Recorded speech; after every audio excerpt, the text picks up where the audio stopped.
And then the idea that, if you watch what people do in movies and so on, and when they're reading fiction, it's obvious that they're very good at identifying both the hero and the anti-hero. We could say the anti-hero, generally speaking, the bad guy, is someone who strives for authority and position, but fails. Generally speaking, not always, but fails. So he's a good, bad example.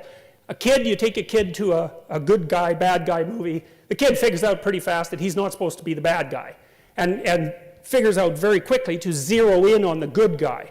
And that means that there's an affinity between the pattern of good guy that's being played out in the fiction and the perceptual capacity of the child. And one of the things I told my son when he was a kid, when I used to take him to movies that were sometimes more frightening than they should have been, but one of the things I always told him was, I never said don't be afraid, because I think that's bad advice for kids. What I said was, keep your eye on the hero, right? Keep your eye on the hero. And he was gripped by the movie and often quite afraid of them, because movies can be very frightening. So he'd just zero in on that guy and hoping, and you know what it's like in a movie, you hope that the good guy wins, generally speaking. And why do you do that? Where does that come from? You see how deeply rooted that is inside you. You'll bloody well go line up and pay to watch that happen. It's not an easy thing to understand, and it's so self-evident to people that we don't even notice that it's a tremendous mystery.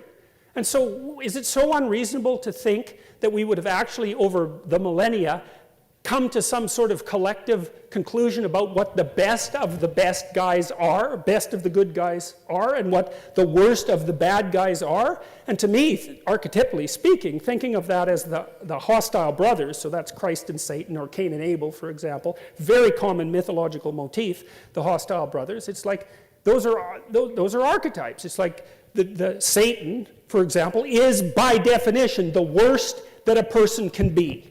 And Christ, by definition, this is independent of anything but conceptualization, is by definition the best that a man can be. Now, as I said, I'm speaking psychologically and conceptually, but given our capacity for imagination and our ability to engage in fiction, and our love for fiction, and our capacity to dramatize, and our love for the stories of heroism and catastrophe and good and evil, I can't see how it could be any other way. So that's part of the idea that's driving the notion of the evolution of the idea of God, and even more specifically, driving the evolution of the idea, at least in part, of the Trinity.